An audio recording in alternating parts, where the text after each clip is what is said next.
ተመልከቱ ይህንን ተአምር። የቅድስት ኪዳነ ምሕረት ምስል በዛፍ ላይ በቆላ ድባ ከተማ ላይ ታይቷል። ይህንን ተአምር ዓለም ሁሉ ይስማ። በምስራቅ ደንቢያ ወረዳ ቆላ ድባ ከተማ የከተማው እምብርት ተብሎ የሚጠራው አካባቢ በአንድ ግዙፍ ዋርካ ዛፍ ላይ ቅድስት ኪዳነ ምሕረት ድንቅ ተአምራዊ ምስል መታየቱ ተሰማ።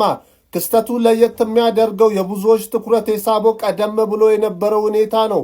በከተማው እየተከናወነ ባለው የኮሪደር ልማት ምክንያት በአስፋልቱ ዳር የሚገኘው ይህ ዋርካ እንዲቆረጥ ታቅዶ ነበር። ሆኖም ግን በቀን ስራ ተጀምሮ ዋርካውን ለመቁረጥ ሙከራ ቢደረግም ለመቁረጫነት የሚያገለግሉ ቁሳቁሶች በተደጋጋሚ እየተሰበሩ ስራውን ማከናወን አልተቻለም። ለሰራተኞቹ ነገሩ አልሆን አለ በማለት ትተውት በሄዱበት ጥቂት ሰዓታት ሳይሞላ አመሻሽ ላይ በዋርካው ላይ የኪዳነ ምሕረት ድንቅ ምስል ተገልብጦ ታይቷል። በአሁኑ ሰዓት የከተማው ሕዝብና በአካባቢው የመጡ ምዕመናን በቦታው ተገኝተው ይህንን ድንቅ ተአምር እየተመለከቱ ይገኛል። ይህ የእግዚአብሔር ሥራ እንጂ የሰው አይደለም በሚል ምስክርነታቸውን እየሰጡ ነው።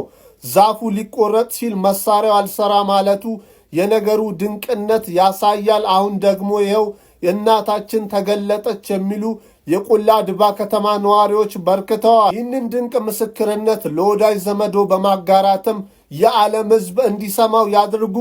ፎሎ ማድረግ እንዳይረሳ። መልካም ቀን።